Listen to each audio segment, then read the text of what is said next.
Monday, 17th September 2018, just after 10 p.m. A cold stretch by the Kent River where most people don't linger after dark. One man walking into the shadows, another following minutes later. Whatever started as a low-level dispute had already shifted into something far more dangerous. By the time the night closed in, someone wouldn't walk back out, and the person responsible would be gone before anyone realized what had unfolded. Years later, on Friday, the 28th of May, 2021.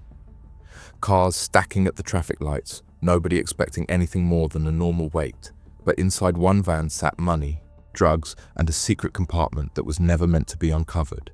All it took was a single strike, seconds of chaos, to spark a chain of events stretching from Wales to London, with a crew who thought they were untouchable, watching everything fall apart around them. This is the story of a fatal night in Kent and a violent ambush in Swansea, and how both cases exposed the kind of organized crime that works hardest when no one is watching. Welcome to UK Crime Documentaries. Let's get straight into the case.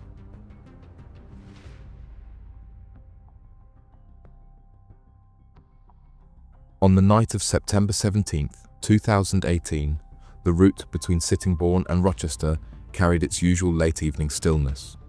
It was around this time that Peter Beale, drifting between intoxication and restlessness, walked with his friend Richard Barham toward the Rochester Bridge area. What began as a familiar search for drugs quickly moved into territory neither man fully understood. Beale had contacted the 692 line, a small but active Class A supply network controlled by Billy Dole from Who. Dole rarely met customers himself. Instead, he relied on his runner, 23-year-old Levi Webb, to deliver crack cocaine, collect money, and keep the business moving. Webb operated under Dole's authority, and every part of the hierarchy made it clear who was expected to answer for any loss. When the deal was arranged, Webb went to the meeting point in Canal Road, expecting a routine exchange.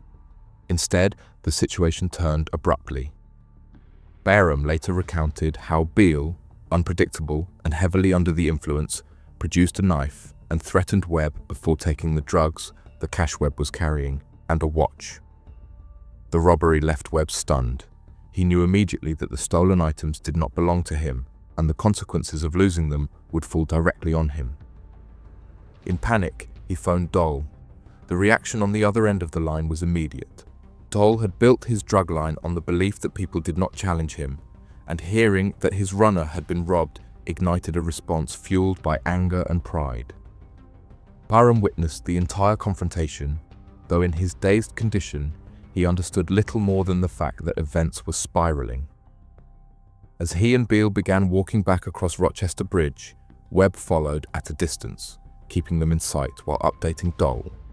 At the same time, Dole was already leaving Who and driving towards Strood at speed, determined to confront the man who had robbed his line.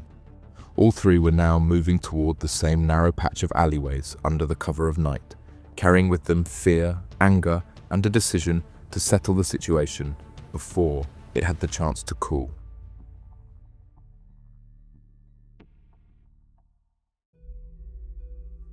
By the time Billy Dole reached the Rochester Bridge area, Levi Webb had already kept him updated on the movements of Beale and Barham. The two men were heading into a narrow lane that ran beside the bridge. It was the kind of spot where someone could be confronted quickly and without witnesses, and the darkness that night provided exactly that opportunity. Dole arrived with a clear sense of purpose. From here, the sequence unfolded rapidly. Beale, realizing he was suddenly being approached by the man whose drugs he had just stolen, attempted to step back into the shadows of the lane. Barham later told police that the tension rose instantly. According to the court's findings, Webb's presence added pressure as Beale tried to retreat. What happened next was swift and violent. Dole produced a knife and in the space of moments inflicted 6 stab wounds. One of them tore through Beale's aorta, causing catastrophic internal bleeding. An injury with almost no chance of survival without immediate medical intervention. The attack was controlled, targeted, and driven by the intention to reclaim what had been taken. As Beale collapsed, evidence later showed that his pockets were searched. Items connected to the robbery were retrieved, There was no attempt to call for help, no hesitation after the violence. Once the items were taken back, Dole and Webb left him where he fell, the responsibility of saving his life never considered. Barham, overwhelmed and terrified, ran from the scene. He had witnessed the confrontation, but could do nothing to stop it. Behind him, Beale stumbled a few meters further into the undergrowth before collapsing for the final time. By the time emergency services would later be alerted, the damage was already irreversible.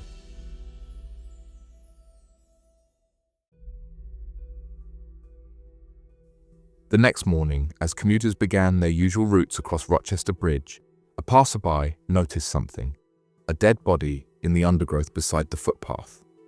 The call to emergency services followed within seconds, and officers were on scene shortly after, taking in a sight that made it clear this was no accident or medical collapse.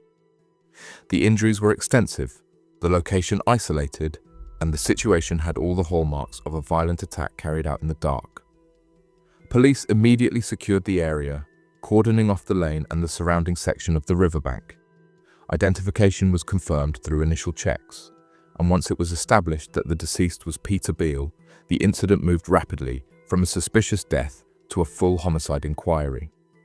Forensics officers began working through the early morning light, examining the ground, the positioning of the body, and the condition of Beale's clothing.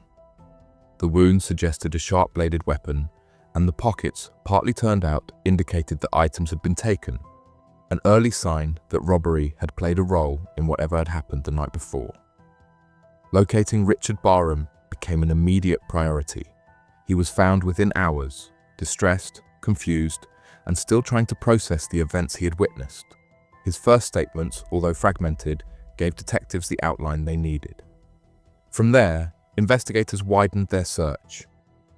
CCTV around Rochester Bridge was reviewed to trace movements leading up to the attack, capturing Webb and Beale earlier in the night and establishing a rough timeline. Automatic number plate recognition systems picked up Dole's Astra, traveling towards Strood at the relevant time, a detail that pushed him quickly into the frame. Officers made fast arrests across Kent and beyond, including individuals picked up in Brighton and Norfolk. Several were released without charge, but the pattern of movement, the fragmenting accounts, and the few consistent threads made it clear that more than one person knew what had happened. It was enough to show detectives that this was not a random attack, but an incident tied to a wider network, one that had already begun trying to cover its tracks.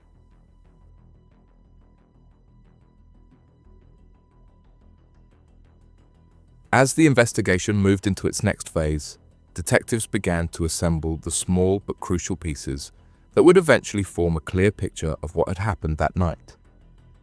Forensics returned one of the earliest breakthroughs.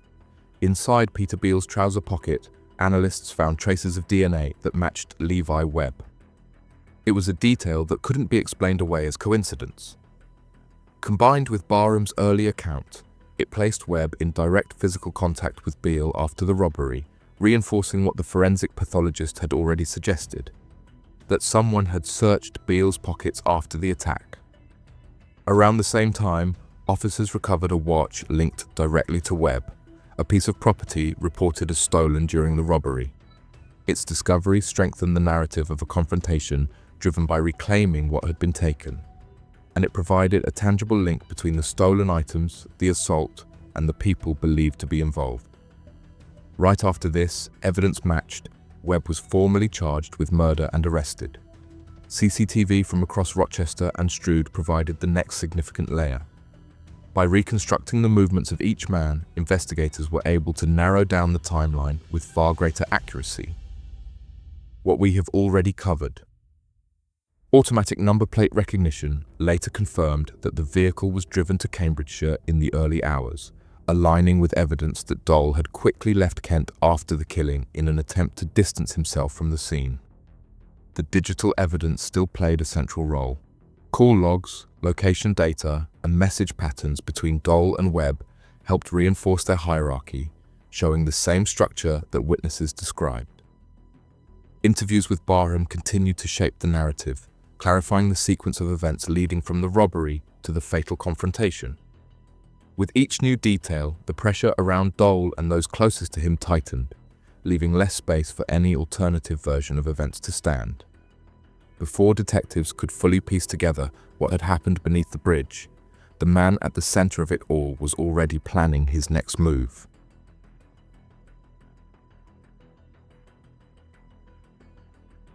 In the hours after the killing, as police activity began to build around Rochester and Strood, Billy Dole was already putting distance between himself and Kent. As we discussed earlier, he traveled into Cambridgeshire, staying out of sight while trying to work out how much the police knew. It was from there that he contacted his partner, Rachel Woods, setting in motion an escape plan that would occupy detectives months later when the full extent of it came to light. Woods did not act alone. Her mother, Linda Harris, became a crucial part of the effort to help Dole evade arrest. Together, they crafted a pattern of communication designed to obscure what they were really doing.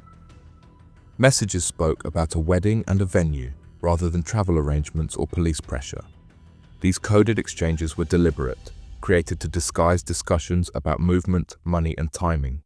The intent was clear: reduce any risk that their conversations could be understood if read by someone outside their circle. They arranged money transfers, sourced new phones that could be discarded quickly, and organized the practicalities needed to keep Dole one step ahead of the investigation. The plan soon expanded beyond simply hiding in the UK. Flights were booked for a route that would take him to northern Cyprus via Turkey, a destination chosen because it offered a chance of staying out of reach for longer. When the day came, Harris drove him to Stansted Airport. Evidence later showed that both women understood he was wanted in connection with a serious offense, yet chose to help him leave the country regardless. Dole remained abroad for a period, but the pressure did not ease. As information tightened around the events of the night, and as police continued to track those connected to him, he eventually made the decision to return. He arrived back into the UK at Gatwick Airport, where officers were already waiting, and arrested him instantly.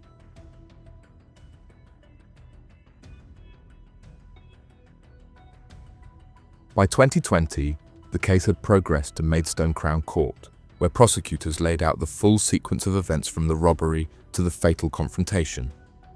On the strength of that material, the Crown authorised a charge of murder against Dole, alongside offences relating to Class A drug supply. Levi Webb faced a more complex path through the legal process.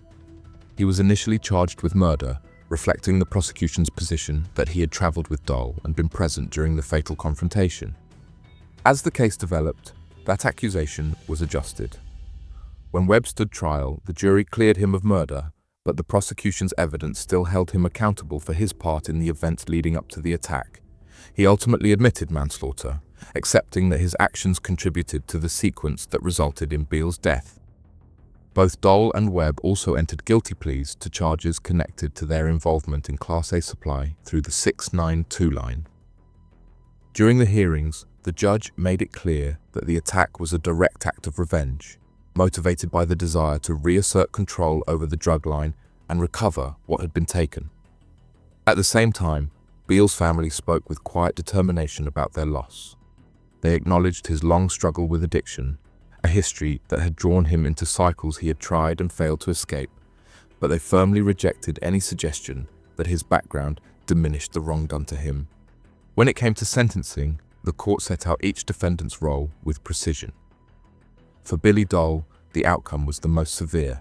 He received a life sentence with a minimum term of just over 21 years. Levi Webb was sentenced to 10 years. The sentences for Rachel Woods and Linda Harris reflected the calculated nature of the assistance they provided after the killing.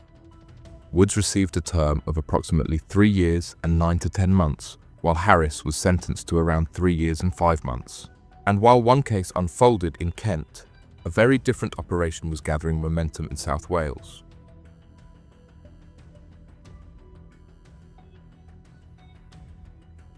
By the start of 2021, a quiet but highly organised drugs network was operating between London, Essex and Swansea, moving large quantities of cocaine into South Wales with almost no interference. At the centre of the Swansea arm were 3 men, Dale Martin, Daniel Harris and Leon Lay, each bringing money, contacts and infrastructure. Martin acted as the primary link to the suppliers in London. Harris provided the cash flow and local logistics. Lay handled distribution and storage. They formed the Swansea end of a larger county lines pipeline that fed cocaine into the city week after week. The supply chain stretched east, where Ainsley Wood and Nicholas Bailey operated the London and Essex end of the conspiracy. Zaina Rad 40 was connected to the London end of the conspiracy and became involved in movements linked to the distribution chain. They sourced high-purity cocaine, coordinated bulk orders, and oversaw the transport. Their courier, Alex Shields, became a trusted figure in the operation. He drove the white VW Caddy van that would later become central to Operation Tilbury, and we will talk about this in a few minutes. Much of their planning took place on EncroChat. Under usernames Open Panther for Martin and Scarecrow Boss for Wood, they arranged orders with short, concise messages. One line would confirm a delivery, 3 to Swansea. Another revealed the scale of ambition. I can do 5 a week. These messages captured the confidence of a network that viewed its movements as smooth, regular, and undisturbed. Shields' deliveries reflected that rhythm. In the 2 weeks leading up to the robbery that we will talk about in a few minutes, he made 5 separate trips, transporting an estimated 25 kilograms of cocaine. The van he drove carried hidden compartments, electronic locking systems, and carefully concealed cash payments, signs of a hierarchy built on trust, routine, and strict division of roles. All of this took place during the first national COVID lockdown, when the roads were quieter and police checkpoints were more common. Yet despite that, authorities had no early visibility of the conspiracy. Then came the run that changed everything, and none of them saw it coming.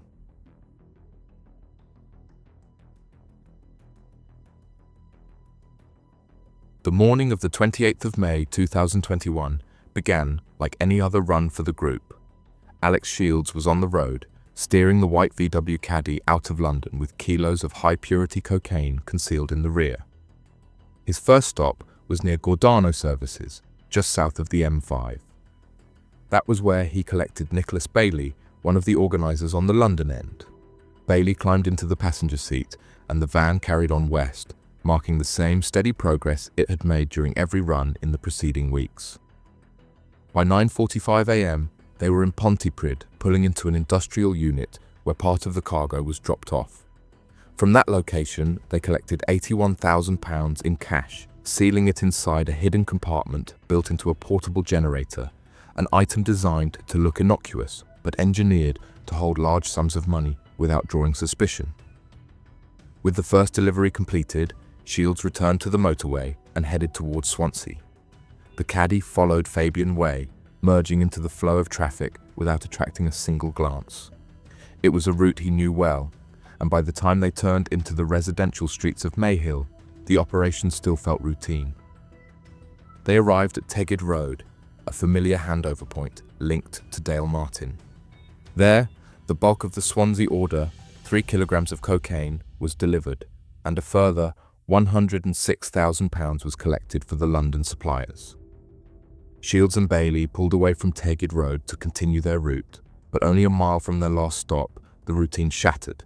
Something was waiting for them at the next set of lights, something they never planned for and couldn't outrun.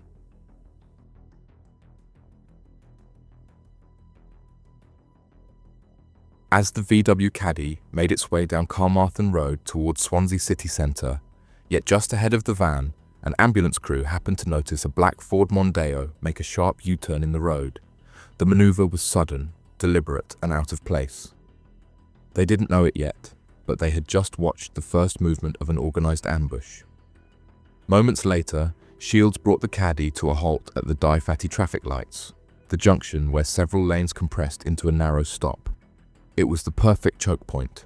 Within seconds, the Mondeo swung in front of them, blocking any escape route.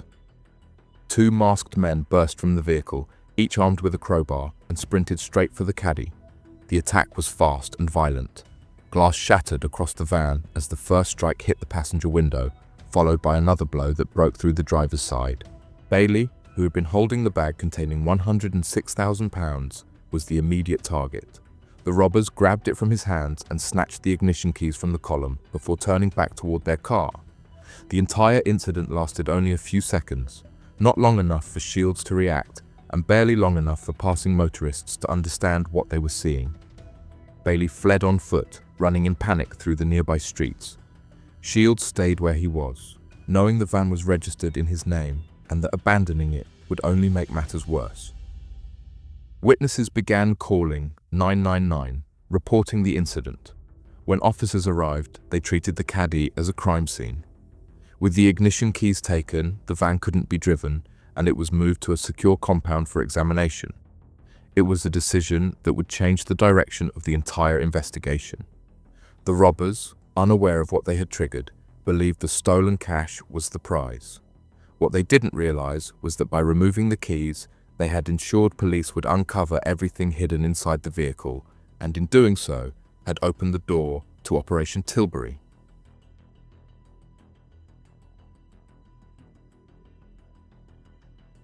The moment the robbery was reported back up the chain, the calm structure of the operation collapsed. Within minutes, messages were flying across EncroChat. Dale Martin in Swansea contacted Ainsley Wood in London almost immediately, trying to explain what had happened at Dyfatty Lights. Wood demanded answers, wanting to know how a run that had always been predictable had suddenly been intercepted. Bailey, still shaken and hiding after fleeing the scene, sent his own messages to Wood. He said he believed he had been set up, convinced that someone close to the Swansea end must have leaked information about the van's movements. His fear fed into the rising tension, and Wood's anger only intensified. For him, the stolen money was only part of the problem.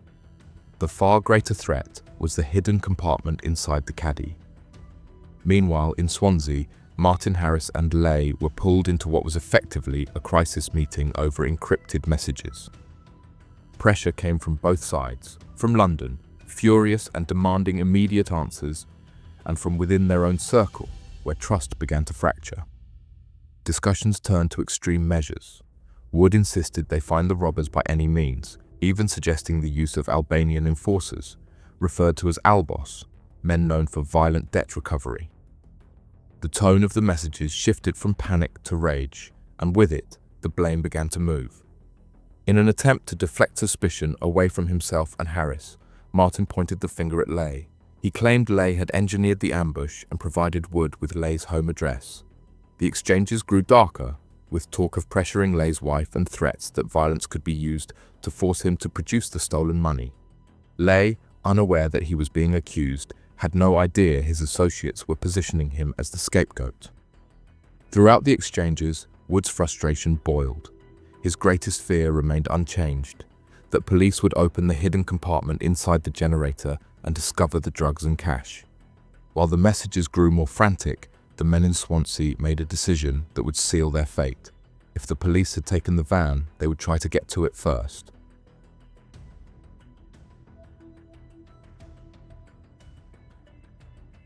By Saturday morning, less than 24 hours after the ambush, the Swansea trio were already acting on the pressure coming from London.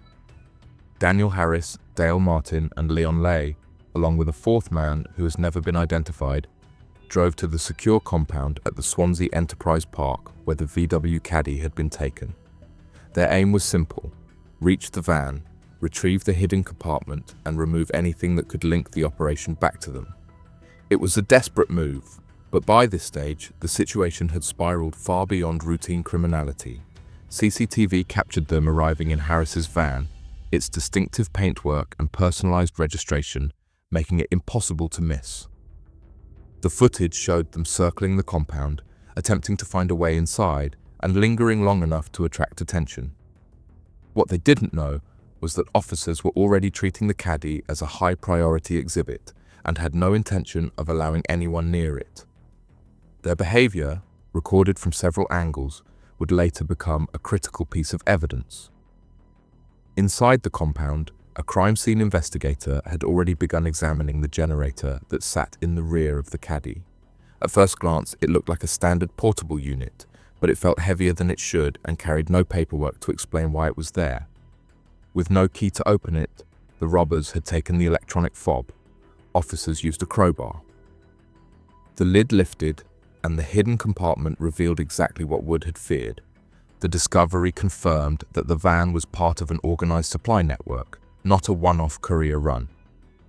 With that find, the investigation escalated instantly.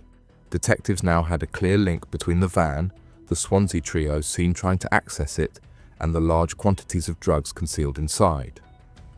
Armed officers were deployed across the city, and coordinated raids took place in Sketty, Forestvac and Gendros, targeting addresses associated with Harris, Martin and Lay.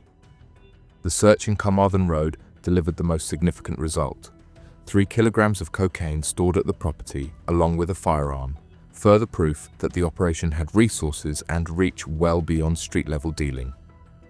By the end of the weekend, the police no longer viewed this as a disrupted delivery.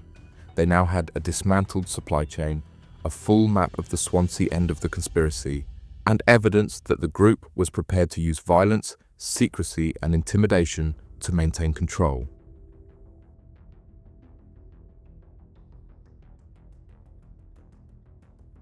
As detectives worked through the evidence, attention turned to the ambush itself. The black Ford Mondeo used in the attack became the next crucial lead. Automatic number plate recognition cameras tracked its movements through the city, and when investigators cross-referenced the data with probation records, a significant detail surfaced. At the moment of the robbery, the vehicle had passed close enough to another tagged offender's home for the monitoring equipment to register a ping from Jonathan Norris's ankle tag. It placed him at the scene with a degree of certainty that CCTV alone could not provide.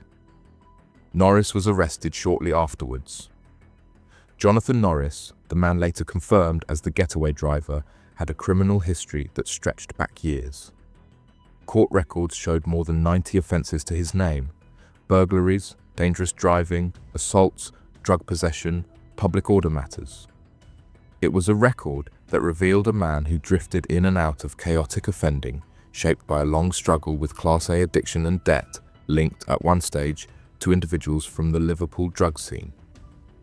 Norris admitted to being the getaway driver, though he refused to identify the 2 masked men who smashed the caddy's windows and snatched the £106,000 bag. Despite extensive inquiries, those accomplices were never named. While Norris's involvement was being established, the investigation widened across the UK. Further arrests took place in Bristol, Kent and London. With the EncroChat hack, police now had access to a wealth of encrypted exchanges from the earlier stages of the conspiracy. The EncroChat material also revealed another strand of the operation. Separate from the cocaine pipeline, Wood had begun sourcing large quantities of ketamine, attempting to move around 20 kilograms into Wales. His Bristol-based courier was stopped on the A470 with 5 kilograms in the boot, a seizure that widened the scale of the case and demonstrated how quickly the group had diversified to protect its profits.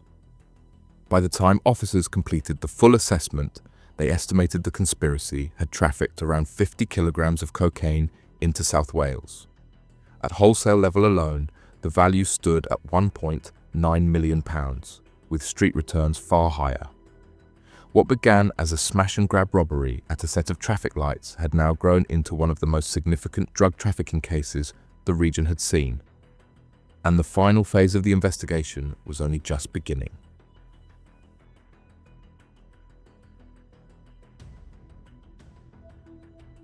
When the case finally reached Swansea Crown Court, the full scope of the conspiracy was laid out in a way that left little room for doubt. Daniel Harris received 16 years of imprisonment. Dale Martin was sentenced to 12 years after entering guilty pleas. Leon Lay received 11 years and 3 months.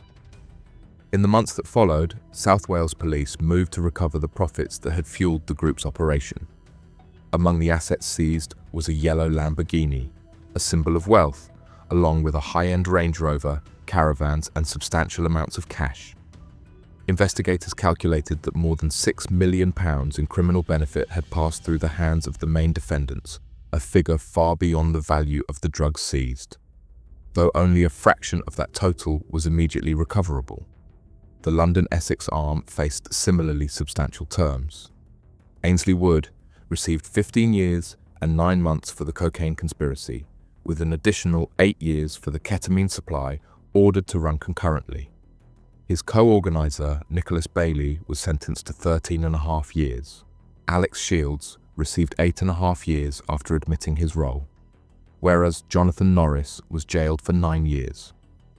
Zaina Rad was sentenced for 22 months, which was suspended for 2 years. What do you think about the cases and the sentences?